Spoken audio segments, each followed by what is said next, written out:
Cumprimentamos a todos com a paz do nosso Senhor e Salvador Jesus Cristo. Estamos iniciando mais um EBD na TV. Eu sou o pastor Henrique, moro atualmente em Americana, São Paulo, antes morava em Imperatriz, Maranhão. Se você deseja nos convidar para estarmos aí, para dar uma palestra para professores, superintendentes interessados, ou sobre missões, sobre escatologia, sobre dons do Espírito Santo, sobre família, jovens, casais e também para noivos, né? Damos cursos. Então, os irmãos podem nos convidar, estaremos aí. Já estou desempregado há mais de 5 anos e meio. Se você deseja nos ajudar, então envie qualquer quantia para uma dessas contas. Aí você vê Caixa Econômica. A conta, temos aqui a conta do Banco do Bradesco e temos aqui Banco do Brasil. Banco do Brasil, o nome da minha esposa, é Edna Maria Coelho Silva.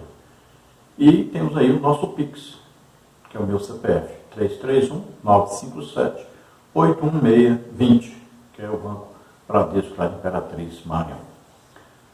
Meu telefone para contato continua o mesmo, DDD 99, DDD do Maranhão, e o telefone 991520454, que é também o mesmo telefone do WhatsApp, Telegram.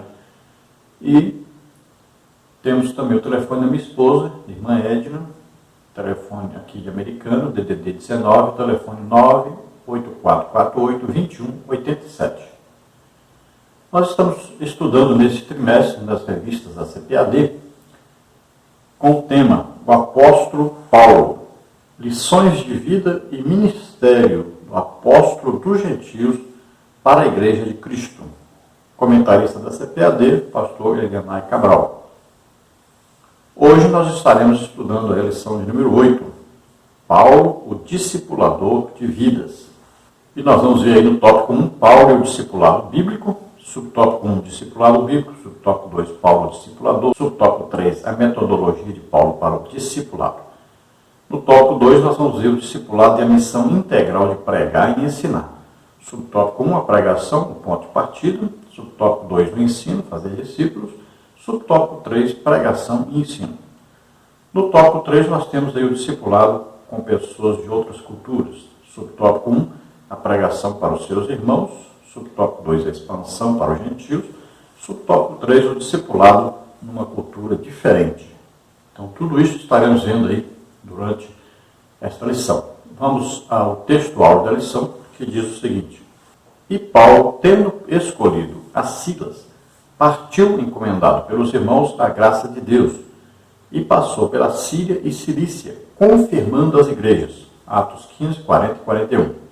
Então, depois daquele problema, aquela discussão entre Paulo e Barnabé, por causa de João Marcos, né, aquele que escreveu o Evangelho de Marcos, que era sobrinho de Barnabé.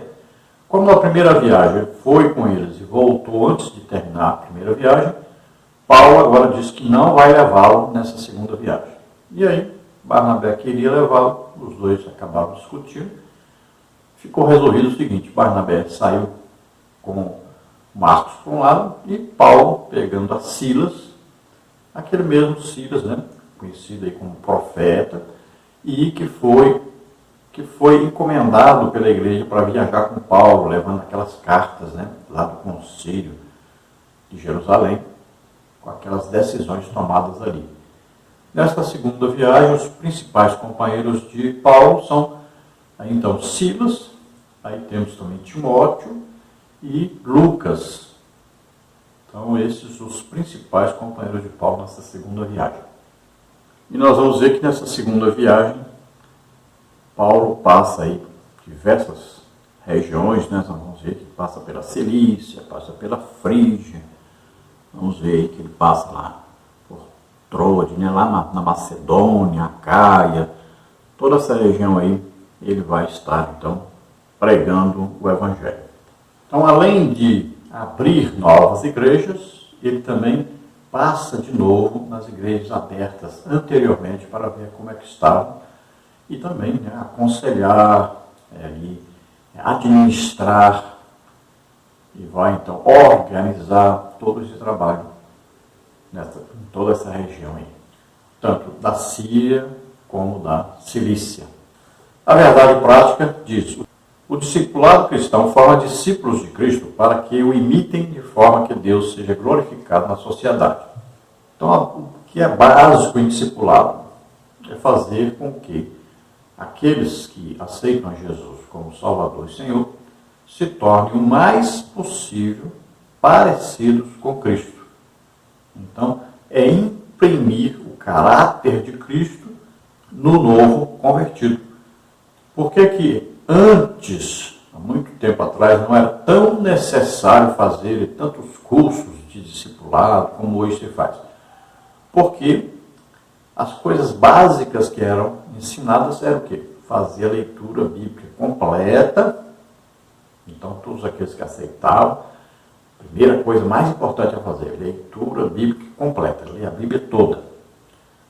Também frequentar as reuniões de oração, participar do evangelismo e não faltar à escola bíblica dominical.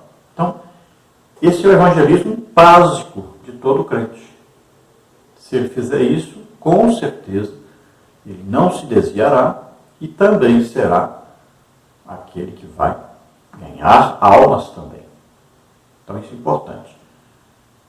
O engajamento do novo convertido no evangelismo traz um resultado muito maravilhoso. É importante fazer isso. Então, o que está ocorrendo hoje? Se socializa o novo convertido, colocando aí num conjunto vocal, uma banda, para tocar, ou aí para cantar um grande vocal e tal. O problema é quando ele se concentra muito nisso e gasta todo o tempo nisso. Então tem os longos ensaios, né?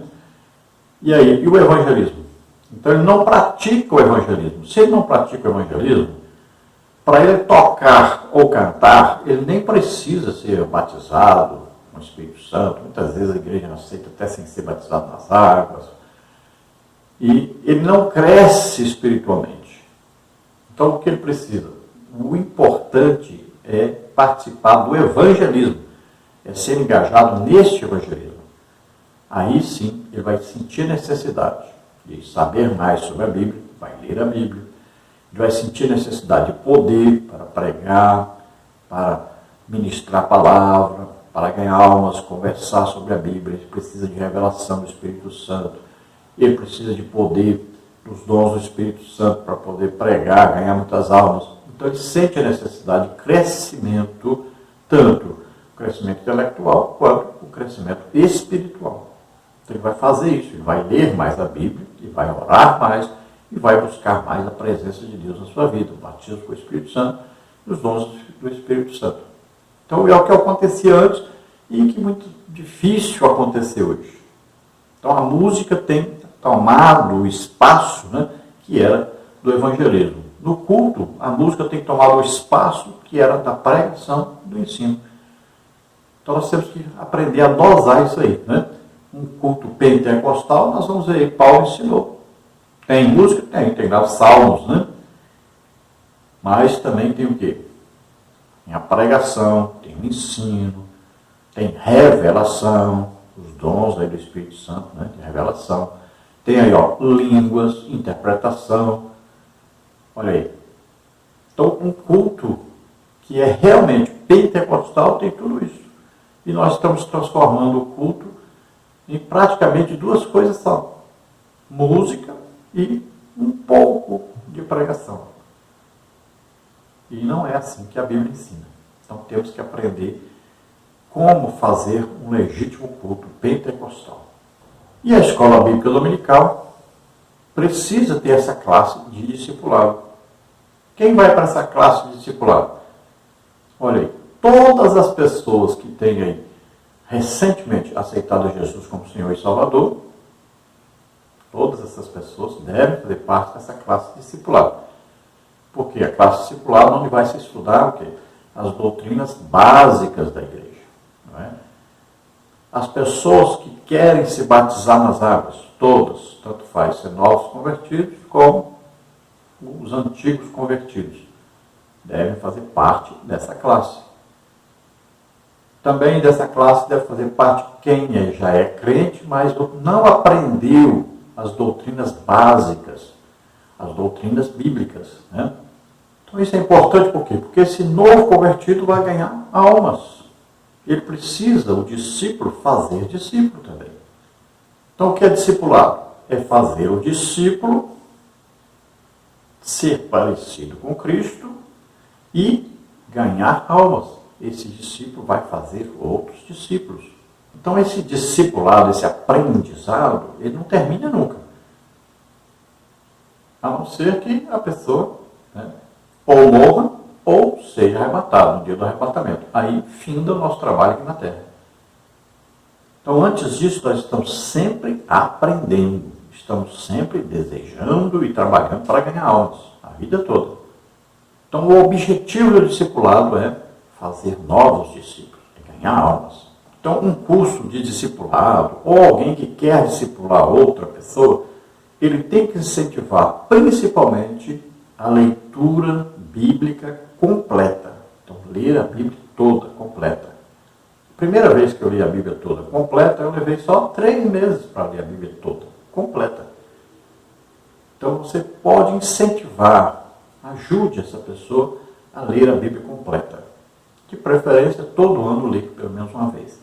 E para ler uma vez por ano, simples, você lê aí um capítulo de manhã, um na hora do almoço, um na hora da janta, um na hora de dormir e pronto. Você vai conseguir ler quase totalmente a Bíblia toda em um ano.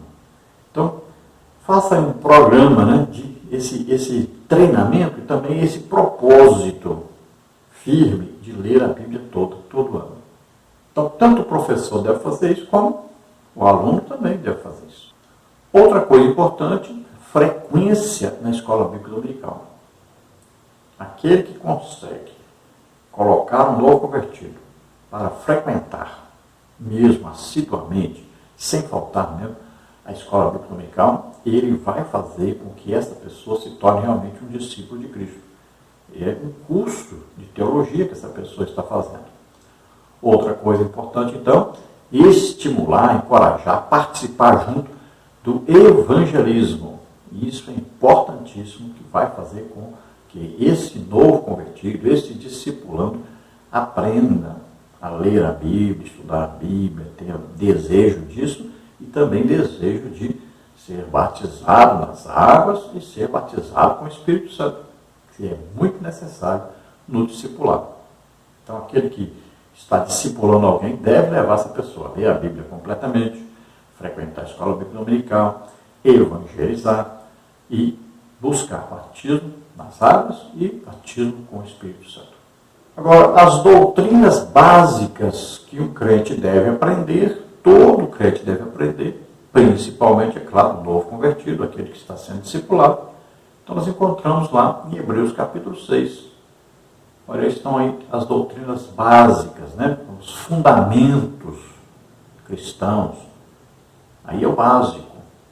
Então, nós vamos ver aí que está dizendo, ó, pelo que deixando os rudimentos da doutrina de Cristo, prossigamos até a perfeição, não lançando de novo o fundamento do... Então, vamos ver os fundamentos. Então, aqui o autor aos Hebreus está dizendo, será possível que eu preciso ensinar as coisas básicas para vocês, os fundamentos de novo? Não, não preciso. Então, eu vou ensinar coisas maiores do que essas, porque essas vocês, é claro, já sabem. Então, ele está dizendo, pelo menos deveriam saber. É a obrigação de todo crente saber, pelo menos, as doutrinas básicas da igreja. Então, no discipulado se aprende isto, as doutrinas básicas do cristianismo. Então, uma delas, arrependimento das obras mortas. O que é arrependimento de obras mortas? Obra morta é o quê? A obra que é feita visando conseguir a salvação ou algum favor de Deus. Então, é a tentativa de comprar ou a salvação ou um favor de Deus. Então, isso é uma obra morta. Então, deve-se ensinar ao discipulando que ele não pode fazer isso. Nunca tente comprar Deus. O que Deus nos dá é pela graça de Deus, é porque Ele nos ama. E é normal a Deus fazer o bem.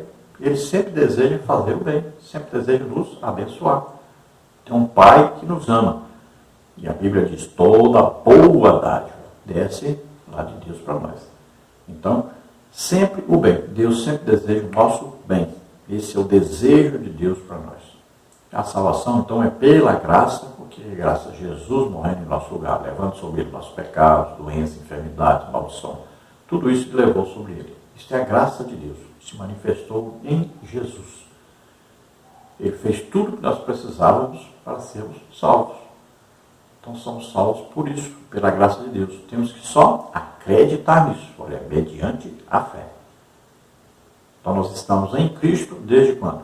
Ouvimos a palavra da verdade, o Evangelho da salvação. Então foi pregado o Evangelho, nós cremos, olha, tendo dele crido, aí nós recebemos a promessa de Deus, o selo, né? Que é o que? O Espírito Santo vem morar em nós.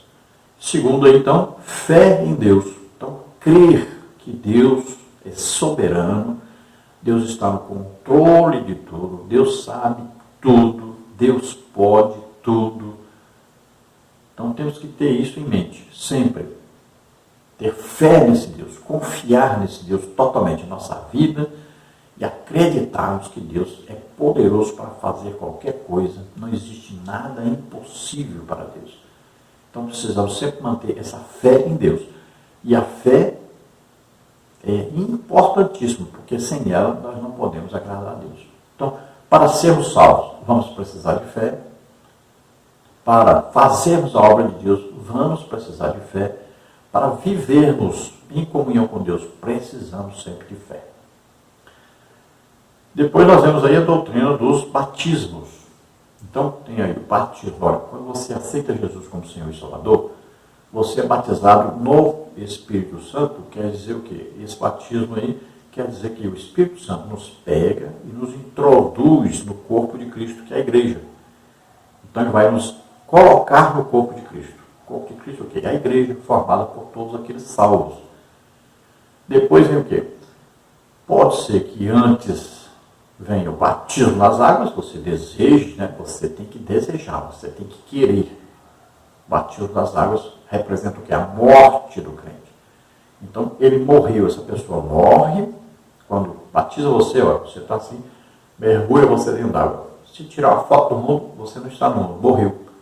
Você morreu com Cristo. Quando você sai da água, você está ressuscitando com Cristo, agora para uma nova vida, uma vida cristã.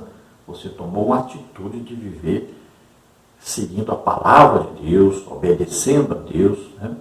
Então você tomou a decisão de começar uma vida nova agora com Deus e ser santo. Então o batismo nas águas é muito importante, mas você que vai desejar e vai querer esse batismo. Ninguém pode forçar você isso. Depois vem o quê? O batismo com o Espírito Santo. Que alguns confundem, porque fala no lá e fala no aqui também, batismo do Espírito Santo.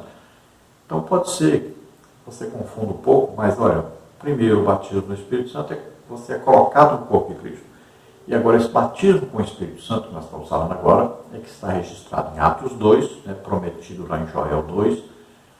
E olha só, é um revestimento de poder. Então quando você aceitou Jesus, você recebeu o Espírito Santo. Você foi vestido. Agora você vai ser revestido. Agora de poder para pregar o Evangelho, para evangelizar. Então agora é uma capacitação sobrenatural. Então agora você vai conhecer um pouco acima, né? Você conhecia no nível básico a Escritura, a obra de Deus, a Deus. Agora você vai subir de nível. Você vai conhecer mais espiritualmente as coisas. Você vai começar a receber revelações do Espírito Santo e você vai agora poder ministrar na unção do poder de Deus. Então você vai sentir agora uma diferença muito grande. Você vai ser capacitado sobrenaturalmente para pregar o Evangelho.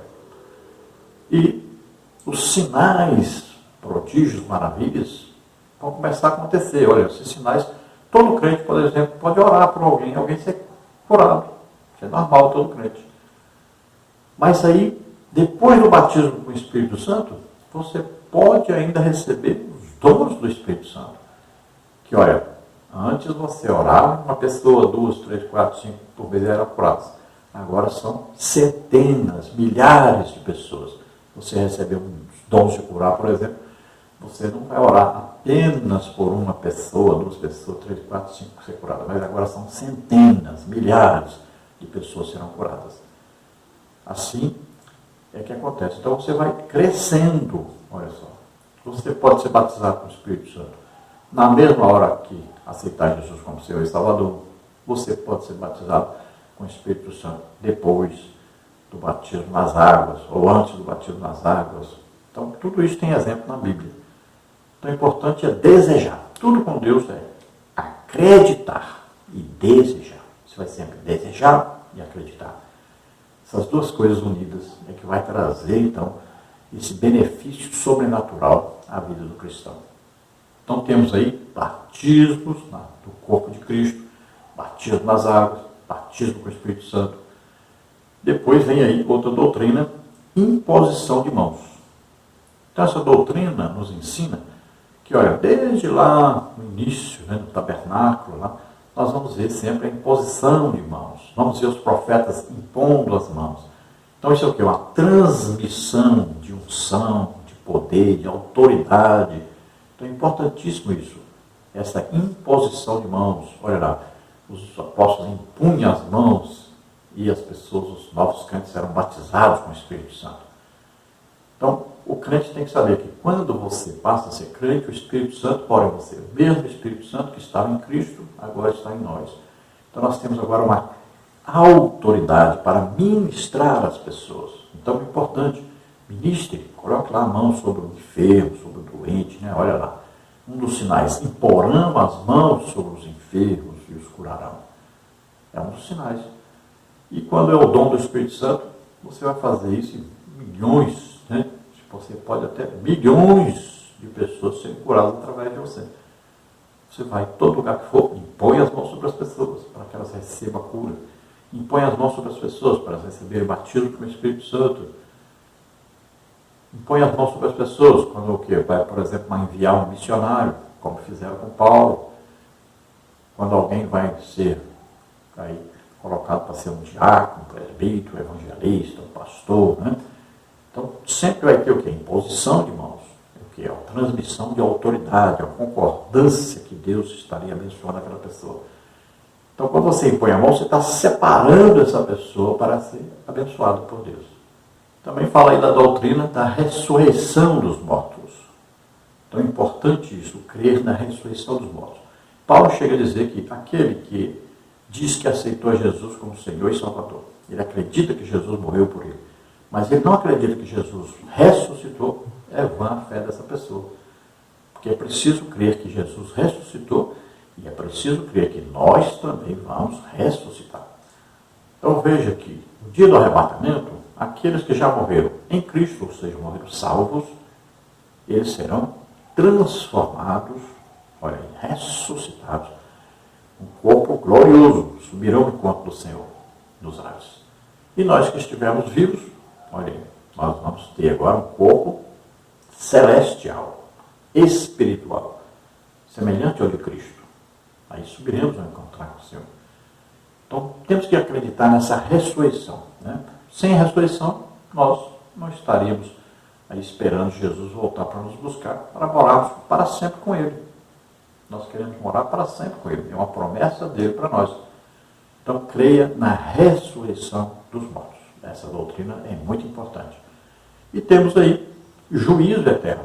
Então, temos que ensinar essa doutrina que há um juízo preparado para aqueles que não aceitaram Jesus como Senhor e Salvador. É um juízo que para condenação, para que todos esses sejam jogados, lançados, né, no lago de fogo e enxofre, onde passarão a eternidade. Nunca mais morrerão, passarão a eternidade sem Deus, sem paz, sem salvação. Então existe um juízo para aqueles que não se convertem, não se entregam a Deus, não aceitam Jesus como Senhor e Salvador. Então são doutrinas básicas aí, tá? Essas doutrinas devem ser ensinadas na escola bíblica dominical, na classe, né, do discipulado.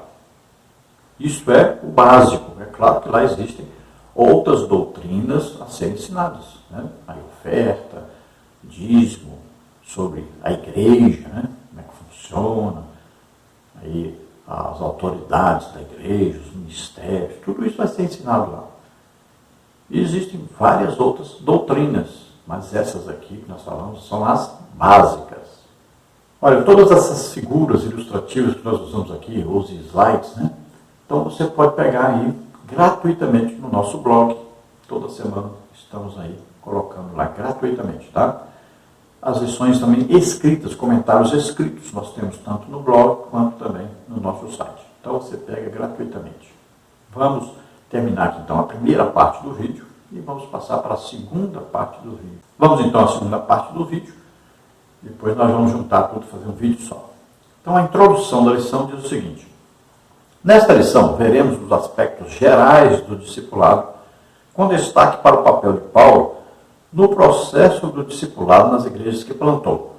Perceberemos que esse foi o meio pelo qual nosso Senhor nos concedeu para que os recém-nascidos na fé fossem formados segundo o caráter de Cristo. Olha, sabemos que Paulo também teve um discipulado, né? Quem é que discipulou Paulo? Barnabé. Barnabé que fez o discipulado. Buscou Paulo, ensinou, ajudou, colocou ele para trabalhar, tudo isso apresentou aos apóstolos. Olha só, um trabalho de um discipulador.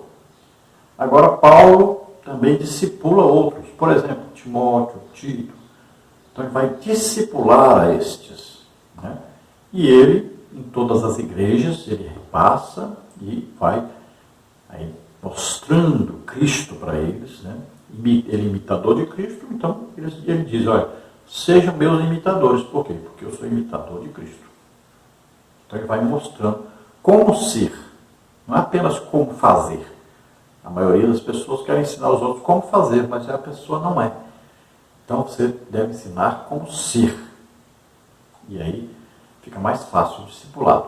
Jesus, olha, é um exemplo, né? Então os discípulos, os apóstolos olhavam para Jesus e viam, este é o exemplo perfeito. Então esse é um molde, nós temos que caber nesse molde. Temos que moldar nossa vida de acordo com aquilo que nós vemos em Cristo. Nós vamos perseguindo, né? Aí Cristo, olhando sempre para Ele, o autor e consumador da nossa fé. Então vamos olhando para Jesus Cristo. Vemos também que Paulo, através de suas cartas, né, ele vai também discipular a todos. E continua discipulando até hoje. Então vamos ver os aspectos gerais aí do discipulado, segundo então ensinou Paulo, claro, aí, inspirado pelo Espírito Santo. No tópico 1, nós temos então Paulo e o discipulado bíblico. Subtópico 1, o discipulado bíblico. O princípio do discipulado na igreja primitiva baseava-se na ordem da grande comissão que Jesus deu aos discípulos por ocasião de seu aparecimento e despedida. Mateus 28, 19 e 20. Após Pentecostes, quando a igreja nasceu historicamente, o cuidado com os recém-nascidos na fé precisava ser bem estruturado. Em Atos 2, 42 a 47, vemos claramente que as escrituras, doutrina, a oração, a prática da comunhão e do serviço faziam parte do programa de discipulado da igreja. Assim, o apóstolo Paulo, onde fazia discípulos, não somente convencia-os a respeito de Cristo, mas mostrava-lhes como imitá-lo. Atos 17, de 1 a 9, 1 Tessalonicenses 1, 2 a 10. Então veja que existiu o quê? Uma grande comissão. Jesus ensinou isso, disse o que era para fazer. A grande comissão, nós podemos pegar tanto essa leitura aí, Mateus 28, onde Jesus diz que ide, né? Ensinai, né? Você pode colocar aí, ensinai, pregai, orientai, olha só, a todos. E depois fazer o quê? Fazendo o quê? Batizando-os nas águas. Você vai com a autoridade de Jesus fazer o batismo. E como é que é feito o batismo? Em nome do Pai, do Filho e do Espírito Santo. Essa é o que? A fórmula dada por Jesus Cristo. E temos também a grande comissão, Marcos 16, olha, ide por todo mundo, pregar pregar o evangelho a toda criatura. Quem crer e for batizado será salvo, porém quem não crer será condenado. Aí diz, esses sinais seguirão os que crerem. Aí, ó, meu nome, né? Falarão novas línguas. O que é falar novas línguas? Ser batizado com o Espírito Santo. Ao imporão as mãos sobre os enfermos, serão curados. Olha, isso tudo fala o quê? De dom aí, dons de curar. Tem um sinal, né? Para você orar para as pessoas serem curadas. Tem o dom do Espírito Santo para você orar em milhares de pessoas serem curadas. Tem o falar em línguas do batismo com o Espírito Santo, mas tem o dom de variedade de línguas também, quando você fala vários tipos de línguas. Então veja só, tem os sinais de todo crente e tem os dons do Espírito Santo, que são a multiplicação desses sinais. Então, isso está dentro da grande comissão. Isso tudo tem que ser ensinado. Então, olha só, Paulo pegava então, isso que Jesus ensinou, que Jesus passou, né? E ele pegava isso e transmitia aos novos convertidos, e por toda parte ele sempre ensinava e pregava sobre essas coisas, para que as pessoas vissem que esta era a vontade de Deus, era o mandamento de Jesus para todos. E Paulo cumpria isso, ele podia ser exemplo disso, é evidente. Ele ensinava com a sua própria vida também. Então as pessoas viam em Paulo aquilo que ele aprendeu de Jesus. Então ele diz, sede meus imitadores, como eu sou de Cristo. Ele disse, olha, o que vocês viram em mim, imitem. Então aquele discipulador é aquele que pratica aquilo que ele deseja que os outros também pratiquem. Então ele é aquilo que ele deseja que os outros sejam. Então ele imita Cristo para que os outros possam imitá-lo, porque estavam imitando a Cristo. E nós vamos ver então em Atos 2 já, no início da igreja havia o quê? Olha aí, doutrina, né? Os ensinos básicos das Escrituras. Doutrina não é ensinar costume para ninguém. Costume é uma coisa, doutrina é outra. Então doutrina, aí fala, né? Batismo nas águas, batismo com o Espírito Santo, fala de dons do Espírito Santo, fala sobre aí, salvação, arrependimento. Né? Então, são várias as doutrinas bíblicas e que devem ser ensinadas. Agora, batismo nas águas, nunca você condicione o batismo nas águas a um curso de discipulado. Nunca. Olha, pregou-se o Evangelho, quase 3.000 almas aceitaram. Foram batizados nas águas imediatamente. Eunuco, Filipe prega, imediatamente batizado nas águas. Paulo, lá com os Efésios, os 12 que aceitaram através de Apolo batizou errado, né? Batizou lá no batismo de João Batista. Batismo de João Batista é para arrependimento de pecado. O crente aceita Jesus, na mesma hora ele se arrepende dos seus pecados. Não é no batismo nas águas. Então Paulo vai batizá-los novamente. E, olha só, esse batismo cristão, com a autoridade de Jesus, em nome de Jesus, quer dizer, na autoridade que Jesus deu para batizar, e a fórmula, em nome do Pai, do Filho e do Espírito Santo, eles agora foram batizados nas águas, e Paulo impôs as mãos sobre eles, e eles foram batizados com o Espírito Santo. Olha só. Por que batizados com o Espírito Santo? Porque agora eles realmente estavam batizados corretamente, eles estavam seguindo uma fé correta. Então é importante fazer isso. Agora, não teve curso antes. As pessoas falam, mas no Pentecostes lá, os judeus já conheciam uma coisa da palavra de Deus. Conheciam, mas não sobre o cristianismo. Outra coisa, Paulo aqui está aos Efésios agora. Não é? Sabemos nem se eles sabiam alguma coisa sobre a Bíblia. Foram batizados nas águas, batizados com o Espírito Santo. Cornélio era romano, sua família era romana. Seus amigos ali, tudo romanos. Não sabiam nada disso. Foram batizados com o Espírito Santo até mesmo antes do batismo nas águas. E depois foram batizados nas águas. Fizeram algum curso? Não. Sabiam alguma coisa? Não. Vamos que Cornélio soubesse alguma coisa, mas os seus familiares, seus amigos. Então, não arranje desculpa para fazer as coisas contrárias à Bíblia. Aceitou Jesus como Senhor e Salvador? Imediatamente, batismo nas águas. Talvez por isso percamos tantas almas. Nós perdemos mais almas do que ganhamos. Porque muitas vezes queremos criar um Talmud, criar regras para as pessoas que não tem na Bíblia. Não existe base bíblica para só batizar as pessoas nas águas depois que se fizer um curso de discipulado. Isso não existe na Bíblia. Isso aí é Talmud crente. Então, batize as pessoas imediatamente nas águas. Depois você pode fazer um curso de discipulado com essa pessoa. Mas esse batismo é um compromisso que ele está fazendo publicamente da sua fé. Isso é importantíssimo e tem que ser feito imediatamente após a conversão. Então, havia no início da igreja ensino de doutrinas bíblicas. Existia o quê? Oração, juntos estavam orando.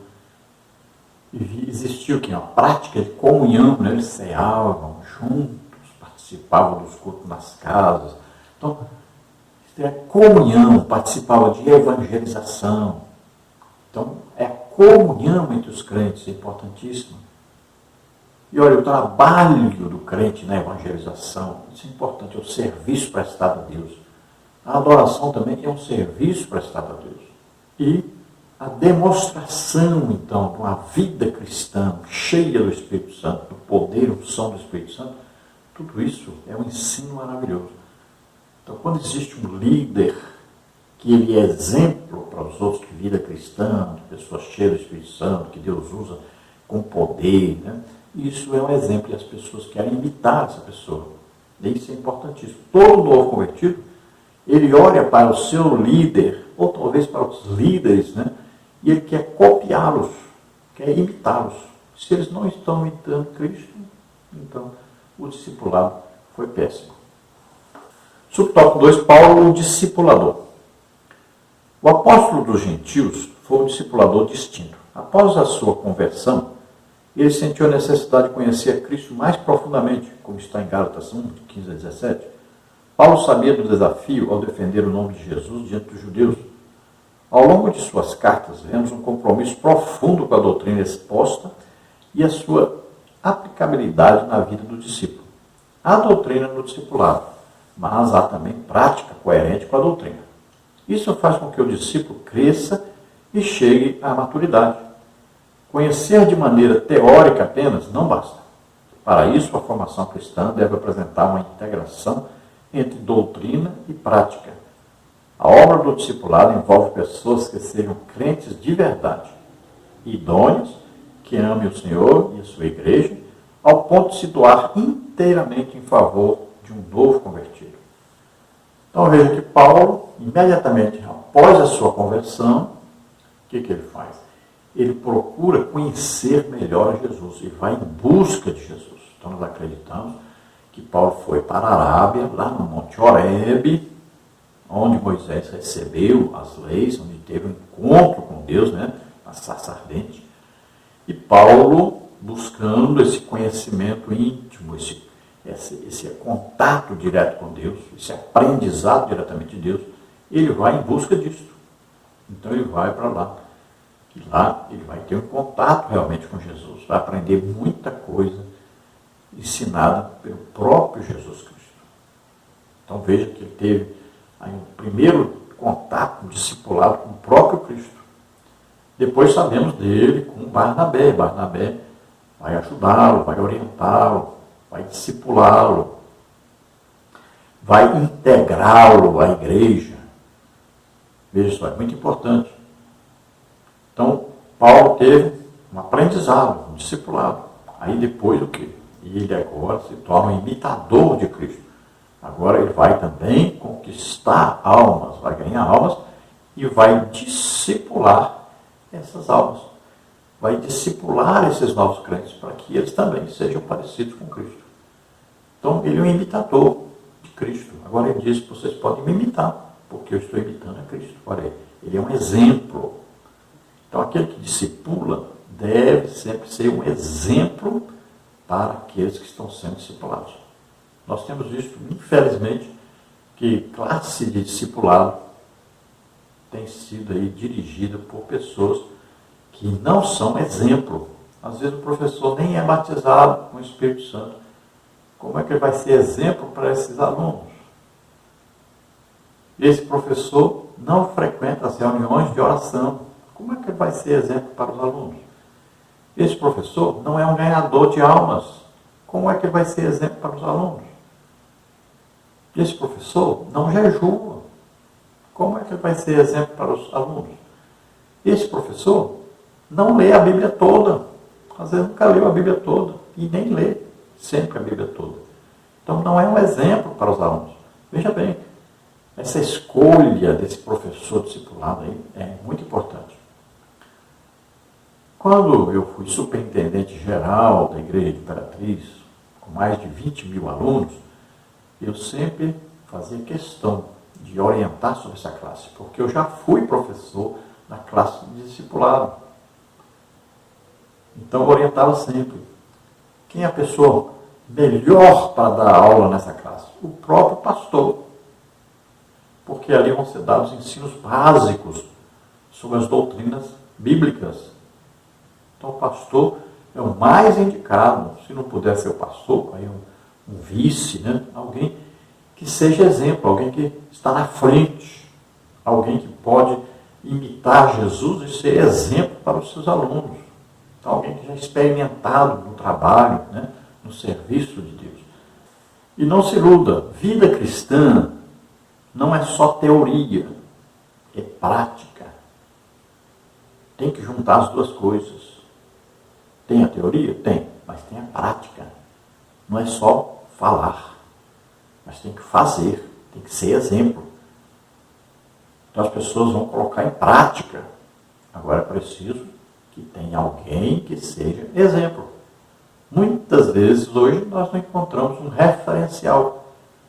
Qual é o problema da igreja hoje? São os referenciais. Ah, fulano está tocando lá em cima do púlpito. Mas quem é ele? Como está a vida dele? Ah, fulano está pregando lá. Mas quem é ele? O que ele está fazendo na prática? Ele pode realmente estar ali? Ele pode realmente ser dado como um referencial? Então, veja bem. Aquele que canta, aquele que prega, aquele que ensina, aquele que toca. Então, aquele que tem destaque na igreja. Podemos imitar essa pessoa? Ele tem realmente um exemplo a dar? Um exemplo prático de vida? Então, nós temos que tomar cuidado com isso, né? Porque a igreja no passado tinha, e no presente está deixando a desejar sobre isso. Muitas vezes olhamos hoje para aqueles musicistas, principalmente, aqueles que estão tocando, nós podemos enxergar tudo, menos um crente. Então, não é de oração, não é de jejum, não frequenta a escola bíblica dominical, e copia o mundo, o cabelo, o jeito, já tem tatuagem, outro já tem uns brinquinhos, outro já tem pince. Já está uma coisa terrível. Parece que as igrejas esqueceram o básico de santidade, de exemplo de Cristo. Então agora qualquer um que quiser. Nós estamos precisando de alguém para tocar, para cantar. Não interessa quem, não interessa a roupa dele, não interessa o jeito dele, não interessa se tem testemunho de crente, não interessa ser cheio do Espírito Santo. Nós queremos de alguém para tocar. Queremos de alguém para cantar. Não, não é assim. Isso é igreja. Isso não é teatro. Isso não é show. É igreja. Então tomemos cuidado com o rumo que vamos dando à igreja. Então esse trabalho discipulado deve ser feito sempre por alguém que quer dar vida realmente por esse trabalho. Ama realmente o discipulado. Subtópico 3, a metodologia de Paulo para o discipulado. O primeiro passo para o discipulado de Paulo era pregar o Evangelho e, pelo poder do Espírito Santo, convencer as pessoas acerca de Cristo. Então, a partir dos primeiros convertidos, ele plantava uma igreja na cidade. Ao plantá-la, o apóstolo ficava ali o tempo suficiente para firmar os passos dos novos convertidos. Como o seu ministério envolvia itinerância, ele não ficava muito tempo no mesmo lugar e logo deixava ou enviava alguém experimentado na fé para dar continuidade ao discipulado dos novos convertidos, como está em Atos 13, de 1 a 4, 15, 39 e 40. Em seu ministério, vemos discípulos especiais que ajudaram muito no trabalho de Paulo. Timóteo, Tito, Silas e outros mais. Atos 15, 40, 16, 1. Além de fortalecer a fé dos novos convertidos, convertidos, o apóstolo mantinha uma relação de comunhão e amizade com eles e seus cooperadores. Uma lição importante aqui é destacar que a obra do discipulado envolve pessoas que sejam crentes de verdade, idôneos, que amem o Senhor e a sua igreja, ao ponto de se doar inteiramente em favor de um novo convertido. Então, a primeira coisa, Paulo pregava, ensinava e também demonstrava sempre o poder de Deus. Veja bem, Paulo diz, o meu apostolado entre vós foi confirmado com Deus com sinais, prodígios e maravilhas. Então, geralmente era assim. Se orava por alguém, por exemplo, Paulo chegou em Listra, tinha um aleijado, e ele disse, em nome de Jesus, levanta e anda. O aleijado andou. Juntou uma multidão, então o quê? Se prega o evangelho e as pessoas se convertem. Olha lá, Porta Formosa, em nome de Jesus Cristo Nazareno, levanta e anda. O homem andou, primeira coisa que ele mais desejava era entrar no templo, e correu para dentro do templo, e ali as várias pessoas viram que ele estava andando um milagre. Então se juntou muita gente, Pedro pregou o evangelho e as pessoas se converteram. Vou voltar um pouquinho mais no início da igreja, Atos 2. Falavam em línguas, isso atraiu muita gente. Aí houve agora uma manifestação, um dom de variedade de línguas, começaram a falar na língua daqueles que estavam ali, de outros países. Olha, muita gente então, Pedro pregou, se converteram em quase 3.000 almas. Sempre assim, você vai ver no Evangelho. Manifestação do poder de Deus, atrai várias pessoas, se prega, e eles veem, realmente está aqui, Deus está aqui no meio de vocês. Então ele se converte. Então isso é o que Paulo fazia. Sempre ele ia pregando o Evangelho por toda parte, ensinando, e na unção e no poder do Espírito Santo. Paulo estava sempre cheio do Espírito Santo. Então acontecia manifestação do Espírito Santo. E as pessoas se convertiam aos montes. E ali, em cada cidade. Então ele abria o trabalho na casa e logo partia para outra parte. Assim que conseguia colocar ali uma pessoa, ou do próprio lugar, para liderar essa igreja, ou ele trazia alguém como Tito, como Timóteo, então ele colocava alguém para dirigir e ele já ia abrir a igreja em outra parte. Esse trabalho, eu fiz esse trabalho em Minas Gerais, em Divinópolis. Se você entrar em contato lá, você vai ver, o filho do pastor, que antes era pastor presidente, mas já faleceu, mas agora é o Gesiel, Antunes, e lá hoje existe então 2 ministérios, existe desse filho do pastor Oscar Antunes, que era o pastor quando eu estava lá, e existe o outro, Então, olha só, nós abrimos em 1 ano e 2 meses 7 congregações, em 1 ano e 2 meses. Ganhamos 630 almas em 1 ano e 2 meses, fazendo cultos nas ruas. O que eu fazia? Abria a igreja, eles não tinham como pagar. Nós pegávamos ajuda de Imperatriz do Maranhão e alguém para pagar o aluguel da igreja. Então nós abrimos essas igrejas, e assim que eu abria, eu pedia ao pastor, um obreiro que estava lá sentado no púlpito sem fazer nada. Então pedia para essa pessoa dirigir uma congregação. Eu só abria, já colocava ali para funcionar a escola bíblica dominical, os cultos direitinho, o evangelismo, e ali já passava para outra pessoa dirigir, e já ia para outro bairro abrir outra igreja. Então veja, quando eu cheguei só tinha 7 congregações da igreja. Quando eu saí tinha 14, ou seja, dobrou o número de congregações. E hoje estão todas construídas, muitas pessoas congregando em cada uma. Então, praticamente o quê? Dobrou o número de crentes, dobrou também o número de congregações. Isso foi feito em apenas 1 ano e 2 meses. Então é fácil quando você está cheio do Espírito Santo, prega realmente, vive realmente o que prega. Demonstração do poder de Deus em ação. E é assim que Paulo fazia. Então nós podemos imitar Paulo, porque Paulo é imitador de Cristo. Paulo era o quê? Um apóstolo, não era pastor. Pastor é que fica no lugar. Paulo era apóstolo, então ele saía pregando. Então ele era, ao mesmo tempo, um evangelista, porque pregava o evangelho por toda parte.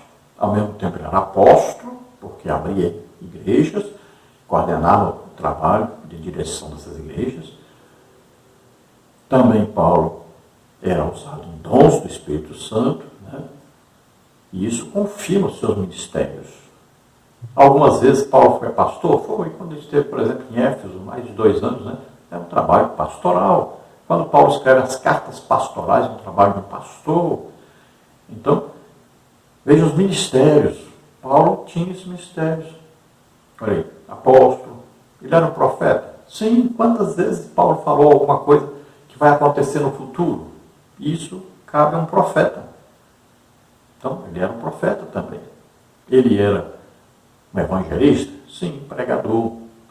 Ele era um mestre? Sim. Ele era um pastor também? Sim. Então, 5 ministérios. Paulo atuou nos 5 ministérios que estão aí escritos em Efésios, na carta que ele mesmo escreveu aos Efésios, os ministérios, né? Olha aí, apóstolo, profeta, evangelista, pastor e mestre. 5 ministérios. Corpo de Cristo, olha aí, corpo não tem 5 sentidos? Corpo de Cristo, 5 ministérios. Então veja que Paulo atuou nesses 5 ministérios e ele foi exemplo para todos. Então ele procurava sempre colocar na direção da igreja alguém também cheio do Espírito Santo, que tinha um bom testemunho e sabia as Escrituras. Então veja quantos companheiros aí, né, auxiliares Paulo conseguiu. Então ele tem aí principalmente o Timóteo, né? Tem aí o Tito, ele tem aí a Lídia, onde foi colocado na igreja, na sua casa, ele tem aí Priscila e Áquila, tem o seu companheiro de viagem, o Silas.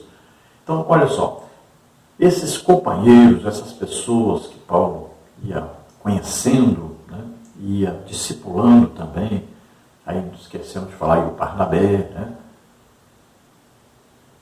e outros mais. Então, essas pessoas eram ao mesmo tempo discipuladas, treinadas, viam o exemplo de Paulo e iam fazer como Paulo fazia, iam agir como Paulo agia. Então essas pessoas podiam realmente dirigir essas igrejas que Paulo havia aberto. Agora veja bem que eram pessoas que entregavam suas vidas ao trabalho da igreja. Hoje nós temos visto aí quantas igrejas dirigidas por pessoas que têm um trabalho secular. A pessoa não tem tempo para orar, não tem tempo para ler a Bíblia, não jejua, não tem tempo para preparar uma boa mensagem, não evangeliza, não visita as pessoas. Isso é absurdo.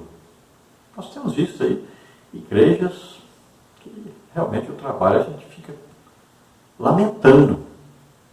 Porque um pastor que não tem fé em Deus, que Deus pode sustentá-lo, que é a coisa básica, um pastor que não se dedica às ovelhas, não visita, não aconselha, não é exemplo, não participa dos trabalhos, não é homem de oração, de jejum, de estudo da Bíblia.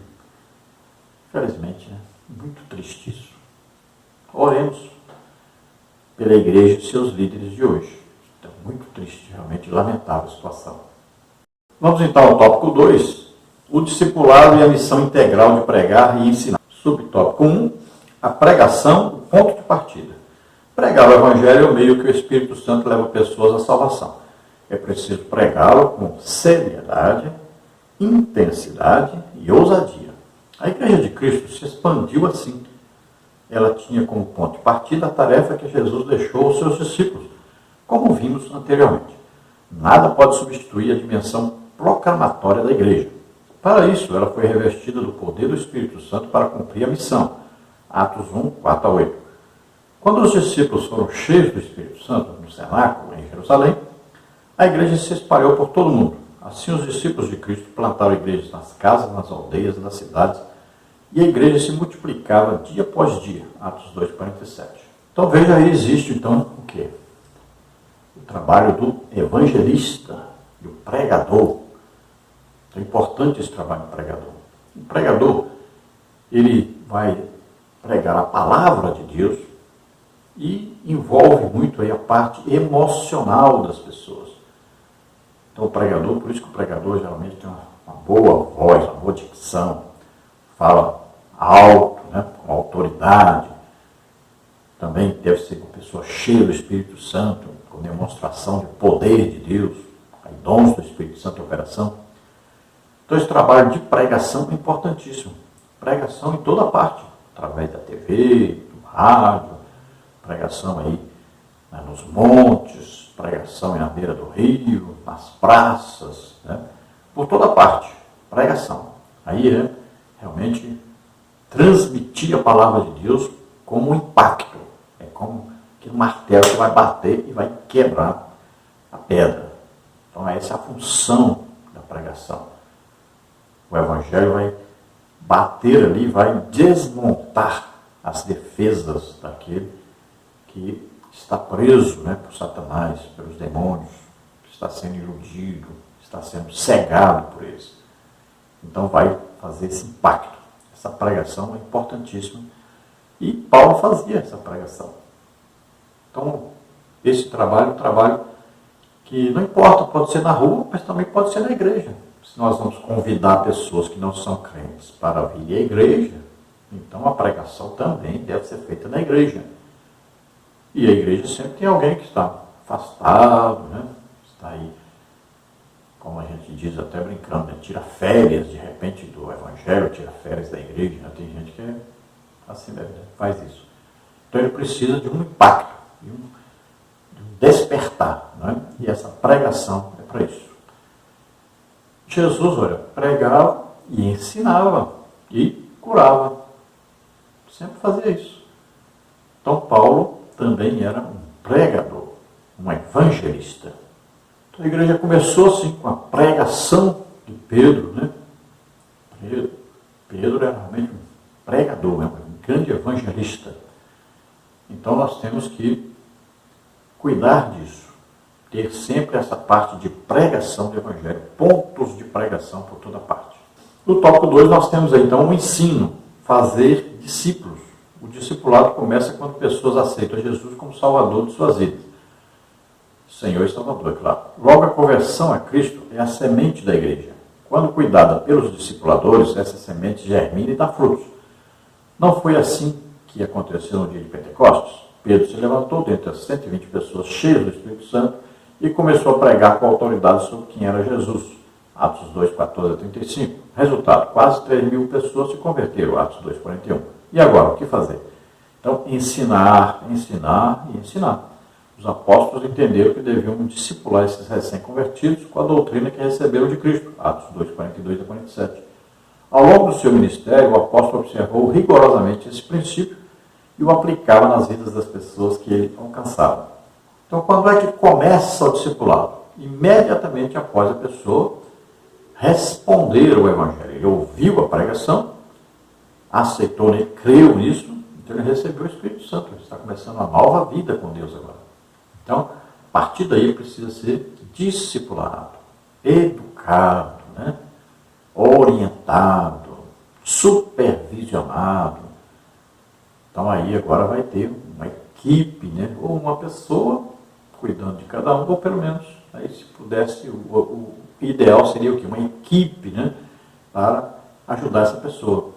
Ele tem que ser orientado a ler a Bíblia toda, tem que ser orientado a orar, ele tem que ser orientado a frequentar a escola bíblica dominical, frequentar os cultos, a participar da evangelização. Então isso é importantíssimo. Aí tem que ser orientado quanto ao batismo nas águas, tem que ser orientado quanto ao batismo com o Espírito Santo.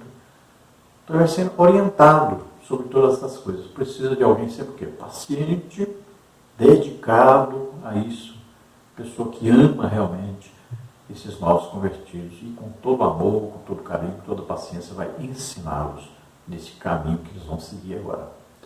Então é importantíssimo isso. Nós vamos ver que no início da igreja eles partiam o pão, né, nas casas ali, faziam a Santa Ceia. Então estavam sempre reunidos na oração, nesse escutar a palavra de Deus, o ensino da palavra de Deus, né? Estavam reunidos também na evangelização. Então eles estavam reunidos e unidos com o propósito de servir a Deus. Subtópico 3, pregação e ensino. A igreja local é o lugar onde a palavra de Deus deve ser proclamada com autoridade, em que pessoas sejam atraídas pelo Espírito Santo a Cristo. Mas a igreja também é um local de formação por meio do ensino da Bíblia. Por isso que as reuniões da escola bíblica dominical e os cultos de ensino da palavra são instrumentos importantes para forjar o caráter cristão e formar pessoas, crianças, adolescentes, jovens e adultos, que imitem a Cristo em suas vidas. Essa é uma das nobres missões da Igreja de Cristo. Então a igreja faz aqueles trabalhos evangelísticos, convida as pessoas que não são crentes, e fica mais fácil ganhar essas pessoas dentro da congregação. Por quê? Existe ali toda uma atmosfera, toda uma preparação, todos estão ali cheios do Espírito Santo, todos estão trabalhando para a salvação daquelas almas. Então é mais fácil dentro da congregação, é evidente isso. Mas se for fora, nas ruas, aí as cruzadas evangelísticas, os cultos nas ruas, o trabalho missionário, tantos trabalhos, visitações, tudo isso é importante. Agora, dentro da igreja, então, é importante ter essa pregação, porque existem pessoas precisando de ouvir uma pregação. Agora, um trabalho de ensino é muito importante. Olha, os cultos, se nós regulássemos melhor aí, os cultos, não haveria tanta música, porque hoje está sendo 70% dos cultos.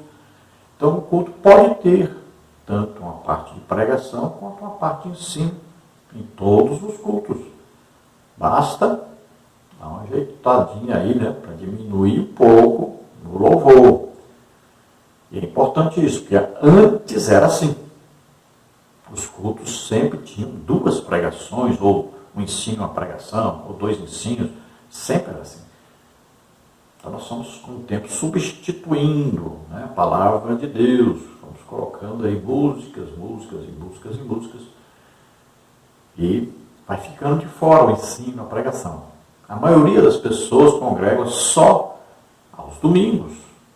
E a maioria hoje nem para a escola bíblica dominical vão. Então chega no culto à noite, é só aquele autoajuda. Então a pessoa está sem ensino e ouvindo rapidamente uma pregação e pronto. Ele não está sendo cuidado devidamente. Então, temos que ver aí, mudar alguma coisa para fortalecermos as pessoas. Por isso que, de vez em quando, se procura, cadê as pessoas? Sumiram. E a escola bíblica dominical vai caindo, cada dia mais. Quem sabe os professores não são exemplo para os alunos? Quem sabe esses professores não são pessoas de oração, de jejum, de evangelização, de muita leitura bíblica? Quem sabe? Então, precisamos ver aí o que fazer, Principalmente esse período pós-pandemia, nós temos visto aí quanto a igreja perdeu.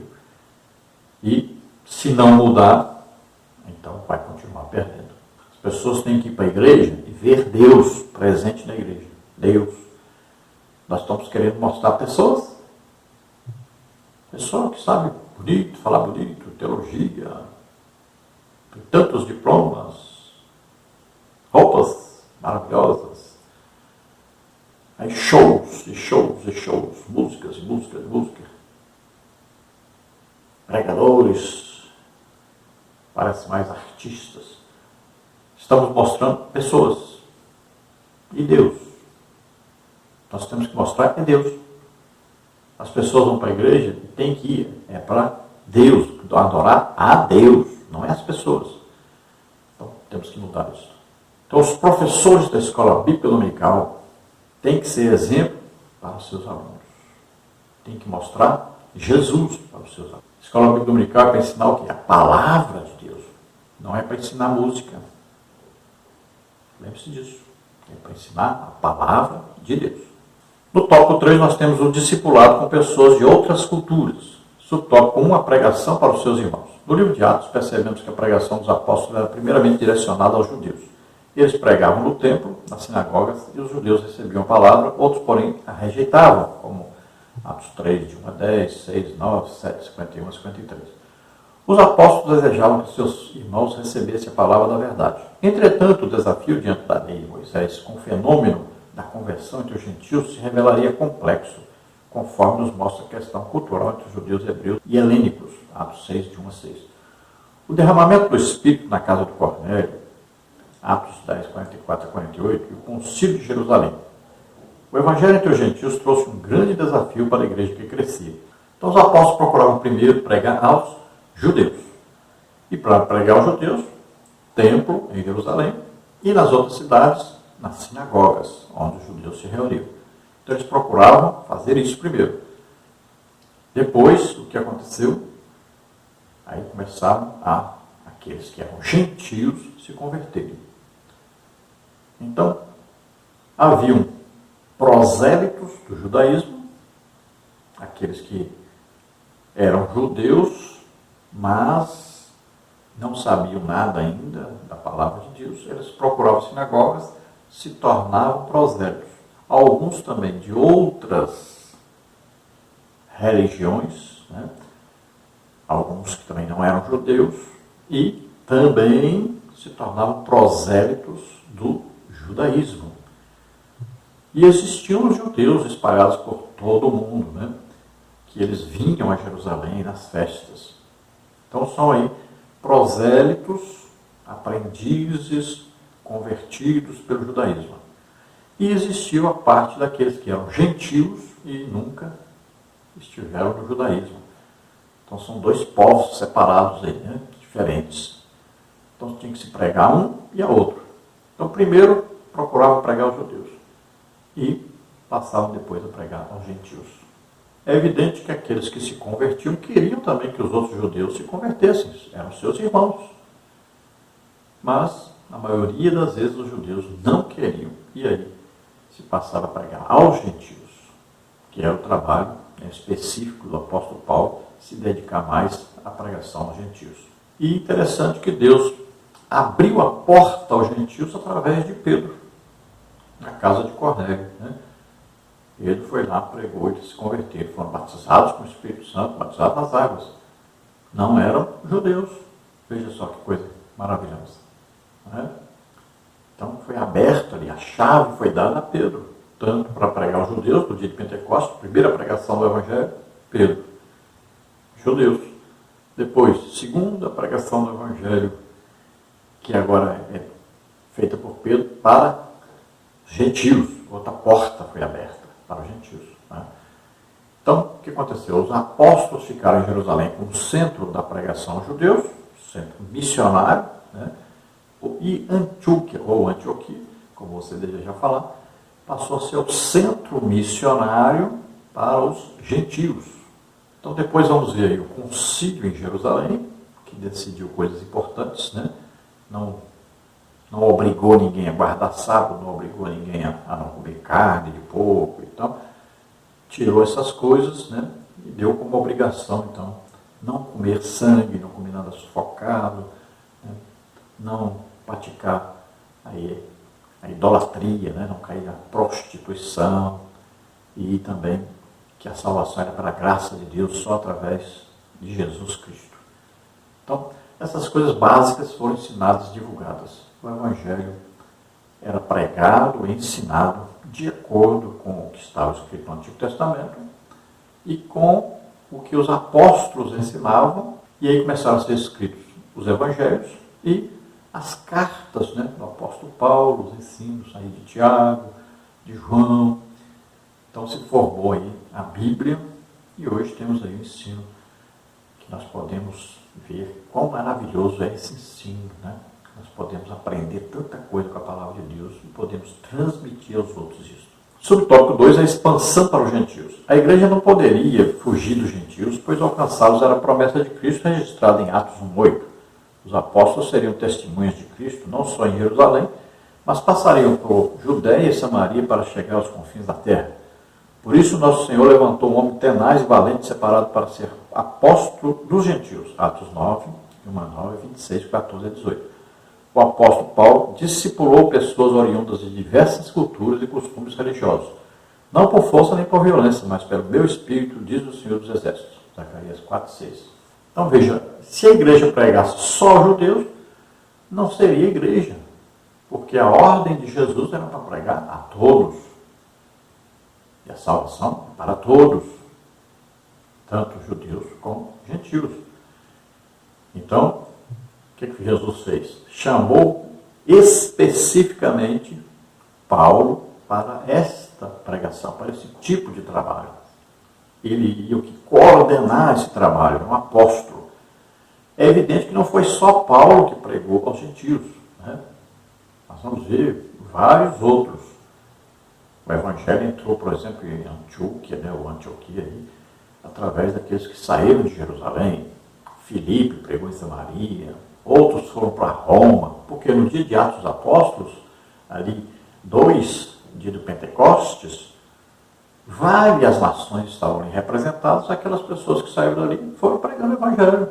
Olha, tinha ali pessoal que morava em Roma, tinha pessoal que morava lá para o lado de Damasco, na Síria, tinha gente que morava na Líbia, tinha gente que morava na Mesopotâmia. Então, olha só, e tinha gente de todo lado. Então, eles saíram pregando, essas pessoas que se converteram ali. Então, pessoas de diversos costumes, diversas religiões, diversas crenças, né, saíram pregando porque haviam se convertido. Pregaram aos seus familiares, para os seus amigos, nas suas cidades. E assim o evangelho foi divulgado. Paulo era o quê? Um orientador, era aquele que administrava essas igrejas, que ele abria em cada lugar.